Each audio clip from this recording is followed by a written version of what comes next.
P block के तत्व। जैसा कि पिछली कक्षाओं में आपने पढ़ा है कि पीरियाडिक टेबल में आवर्त सारणी में तत्वों को 4 ब्लॉकों में बांटा गया है, एस, पी, डी, एफ। यह किस आधार पर बांटा गया है? तो इलेक्ट्रॉनिक विन्यास के आधार पर। इलेक्ट्रॉनिक विन्यास के आधार पर इनको कितने वर्गों में बांटा गया है? 4 वर्गों में।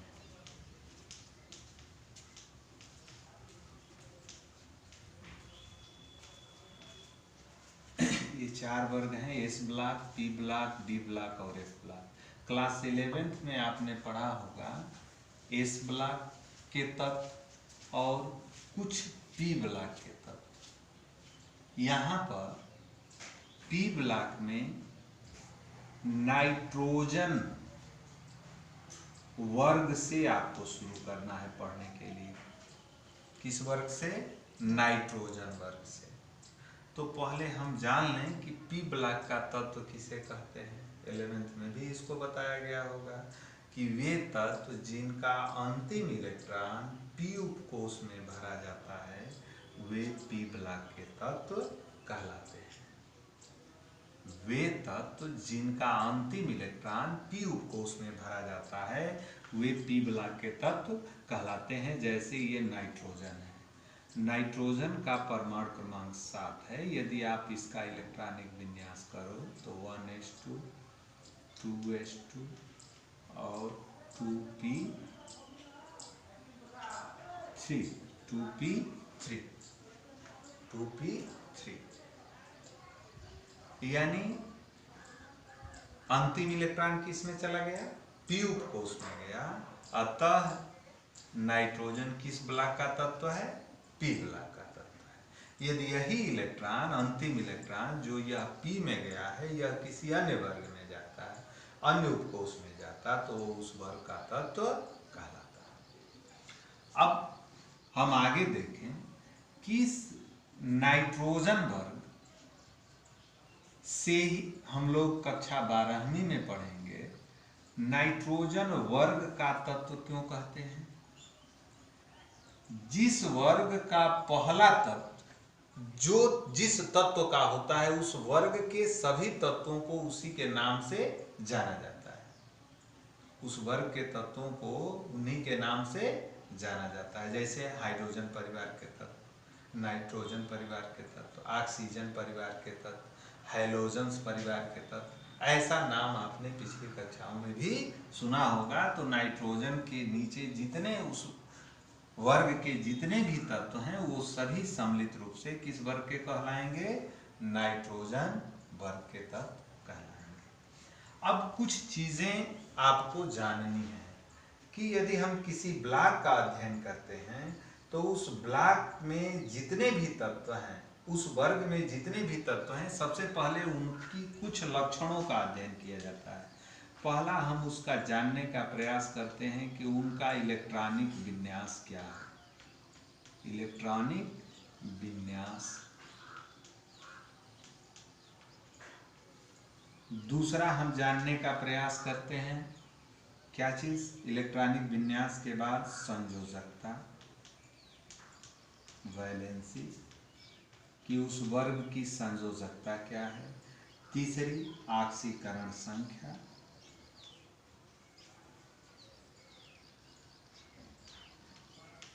ऑक्सीकरण संख्या उसकी क्या है। चौथा उसकी भौतिक अवस्था, उन तत्वों की भौतिक अवस्थाएं क्या हैं। अब जितनी भौतिक अवस्थाएं हैं, गलनांक, क्वथनांक, हिमांक, द्रवणांक, उन सारी चीज़ों की चर्चा इसी भौतिक अवस्था में कर ली जाती है। या वह तत्व किस रूप में पाया जाता है उसकी भी चर्चा इसकी भौतिक अवस्था में ही किया जाता है। भौतिक अवस्था के बाद पांचवा हम उनके कुछ रासायनिक गुण जैसे वह अम्लीय है कि क्षारीय है या उदासीन है, उसके ऑक्साइड कैसे होते हैं, उसके हाइड्राइड कैसे होते हैं, उसके हाइड्रोक्साइड कैसे होते हैं, इन चीज़ों का अध्ययन हम प्रत्येक वर्ग में यही 5 समूहों में उनका अध्ययन किया जाता है। बात समझ में आ गई?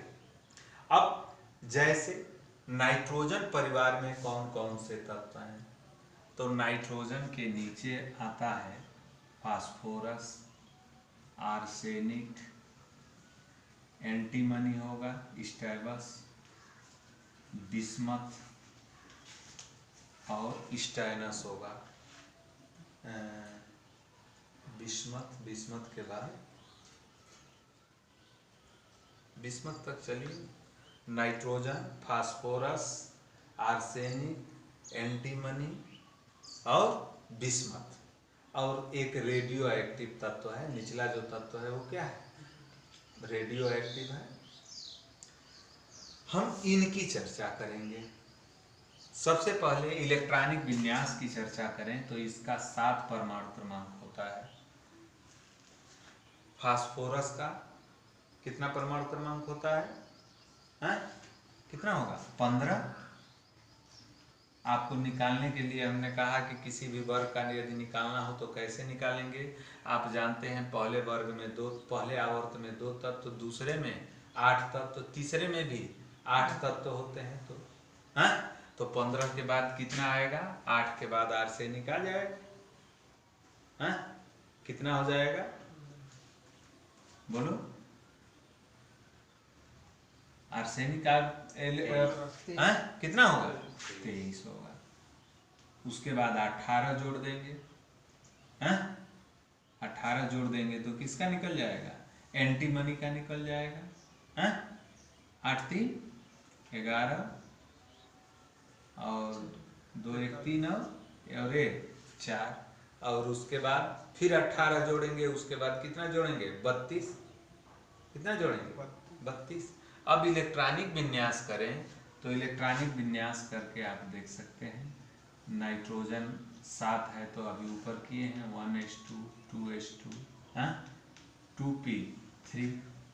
यदि यह परमाणु क्रमांक नहीं भी याद है तो आप इलेक्ट्रॉनिक विन्यास करके भी इनका परमाणु क्रमांक लिख सकते हो। जैसे देखो 15 का कर रहे हैं 1s2 2s2 2p, 2p कितना हो जाएगा? 6, 3s2 3p 6, 3p3 6 नहीं होगा, कितना होगा? 3p3 होगा, 3p3। जैसे 2p3 तो यहाँ क्या होगा? 3p3। अब क्या आना चाहिए? 4p3। इस वर्ग में क्या आएगा? 4p3। 1s2 2s2 2p 6, 3s2 3p 6, 4s2 3d 10 और 4p3 किसका इलेक्ट्रॉनिक विन्यास हो गया? आर्सेनिक। जोड़ करके 6 4 10 2 12 6 18 2 20 10 30 3 23 कितना आ गया? 23 आ गया।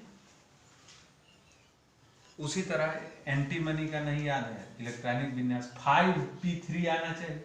अगले करके देख लें 1s2 2s2 2p 6, 3s2 3p 6, 4s2 3d 10 4p 6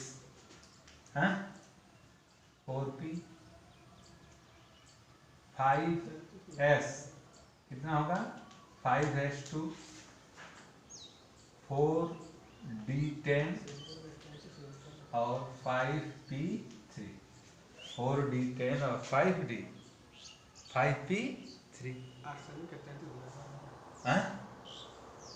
35 हो रहा है ना? 6 4 10 हाँ 35 होगा, 23 नहीं 35 होगा। गलती लिख दी है क्या? 35 होगा। इसका भी जोड़ करके तुम क्या कर सकते हो? लिख सकते हो। इसका भी जोड़ करके उसी तरह हम क्या करेंगे? लिख लेंगे। इलेक्ट्रॉनिक विन्यास के साथ साथ हम इसको जोड़ेंगे, इलेक्ट्रॉनिक विन्यास कर लेंगे क्रमवार। यदि आप वायु नियम आ रहा है आपको, तो आप वायु नियम के अनुसार आप इलेक्ट्रॉनिक विन्यास करेंगे, और इलेक्ट्रॉनिक विन्यास करने के पश्चात आप उसका परमाणु क्रमांक ऊपर इलेक्ट्रॉनों की संख्या को जोड़ करके यहाँ लिख देंगे।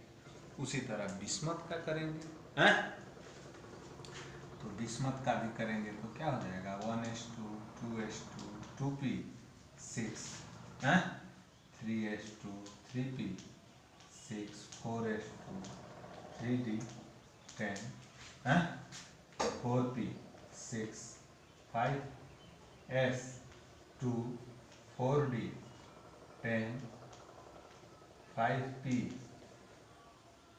6 5p 6 4 5p के बाद अब क्या आ जाएगा 6s 2 4f 4f 14 और इसके बाद 6p कितना आ जाएगा 6p 3। चलो नहीं है रहा है। तो यह हो गया किसका इलेक्ट्रॉनिक विन्यास, बिस्मथ का। तो इस तरह सबसे पहले आता है कि इलेक्ट्रॉनिक विन्यास के आधार पर आवर्त सारणी में स्थिति की विवेचना करें। इलेक्ट्रॉनिक विन्यास के आधार पर आवर्त सारणी में स्थिति की विवेचना करें। तो आप ऐसे इलेक्ट्रॉनिक विन्यास करते हैं और लिखते हैं कि सबके अंतिम कोष में कितने इलेक्ट्रॉन है, वो अंतिम उपकोष में 3 इलेक्ट्रॉन है और सभी किस में भरे जा रहे हैं, p ब्लॉक में। अतः यह इस वर्ग में किस वर्ग में रखे जाएंगे, तो वर्ग का नाम आपको ज्ञात करने के लिए आपका नियम बताया गया है कि वर्ग कैसे ज्ञात करते हैं। तो जो भी इलेक्ट्रॉन, इसमें 3 इलेक्ट्रॉन है और यह क्या है 2 है, तो आवर्त क्या हो गया, दूसरा आवर्त हो गया। और p में 3 है तो कितना जोड़ते हैं 12, 12 3 15, वर्ग कितना हो जाएगा 15वां वर्ग। किस वर्ग में है, ये सभी तत्व एक साथ किस वर्ग में रखे जाएंगे, 15वें वर्ग में रखे जाएंगे। ये सभी तत्व क्यों रखे जाएंगे, क्योंकि सबका इलेक्ट्रॉन किस में भरा जा रहा है, p उपकोष में, और p उपकोष में कितने इलेक्ट्रॉन है 3, इसलिए सभी किस वर्ग में भरे जाएंगे, एक साथ रखे जाएंगे 15वें वर्ग में। अब दूसरा पद इसका आता है संयोजकता। संयोजकता कितनी होगी, तो नाइट्रोजन के इस संयोजकता किस पर निर्भर करती है, तो अंतिम कोष में स्थित इलेक्ट्रॉनों की संख्या पर। पीछे से पढ़ते आए हैं तो 3 2 5 2 और 5 हो रहा है, इसका 5 में 8 करने के लिए कितने इलेक्ट्रॉन की आवश्यकता पड़ती है 3। कितने इलेक्ट्रॉन की आवश्यकता पड़ती है 3। तो सामान्य रूप से नाइट्रोजन वर्ग की जो संयोजकता होती है, वैलेंसी होती है, यह संयोजकता सामान्य रूप से कितनी होती है 3 होती है। इस वर्ग के तत्वों की संयोजकता सामान्य रूप से 3 होती है, लेकिन ये इसके साथ साथ इनकी संयोजकता 5 भी होती है। 3 के साथ साथ 5 भी होती है, क्योंकि अंतिम कोष में कितने इलेक्ट्रॉन होते हैं 5। अंतिम 3 और 2 5 दूसरे कोष के हैं ना, दूसरे उपकोष के हैं, तो दोनों कोष को जोड़ दो तो कितने इलेक्ट्रॉन हो गए 5। यानी अंतिम कोष में 5 इलेक्ट्रॉन होने के कारण इनकी संयोजकता 3 भी होती है और 5 भी होती है। 3 भी होती है और 5 भी होती है। संयोजकता के साथ साथ अब तीसरा जो चरण है इनकी ऑक्सीकरण संख्या। ऑक्सीकरण संख्या, ऑक्सीडेशन नंबर। ऑक्सीकरण संख्या इनकी धनात्मक होती है +3 और +5, +3 और +5, यानी +3 से लेकर के +5 तक इनकी ऑक्सीकरण संख्या होती है। ठीक है। ऑक्सीकरण संख्या के बाद अब इसके अगले गुण पर चलें, वह क्या है इनकी भौतिक अवस्थाएं। तो इस वर्ग के जितने भी तत्व हैं, नाइट्रोजन इसमें क्या है गैस है, फास्फोरस सॉलिड है, ये भी ठोस है, ये भी ठोस है और यह भी ठोस है। यानी नीचे की ओर आ रहे हैं तो इनमें भौतिक गुण बदल रहा है। भौतिक गुण में कौन सा गुण बदल रहा है? ये गैस से किस में बदल जा रहे हैं? ठोस में। गैस से ठोस में। दूसरा, गलनांक यदि देखें तो नाइट्रोजन का गलनांक सबसे कम, उससे ज्यादा कम किसका? फास्फोरस का। उससे धीरे धीरे गलनांक भी, क्वथनांक भी नीचे आएंगे तो बढ़ता जाता है। ऊपर घटेगा और नीचे बढ़ेगा, क्योंकि उनके भौतिक गुणों में ठोस बनने का गुण बढ़ता जाता है। जितना ही सॉलिड होगा उतना ही उसका गलनांक और क्वथनांक क्या होगा? अधिक होता चला जाएगा। तो इसकी भौतिक अवस्था में अगला यदि हम देखें धात्विक और अधात्विक गुणों में देखें तो ऊपर अधातु है और नीचे विस्मत क्या है? धातु है। यानी नीचे की ओर आने पर इनमें धात्विक गुण बढ़ता जा रहा है। आर्सेनिक जो है वह क्या है? उपधातु है। इसमें अधात, उपधातु और धातु, अधात, उपधातु और धात, यह सभी गुण इस वर्ग के तत्वों में पाए जा रहे हैं। ठीक है। अब इसके बाद हम अब चर्चा करेंगे इनके रासायनिक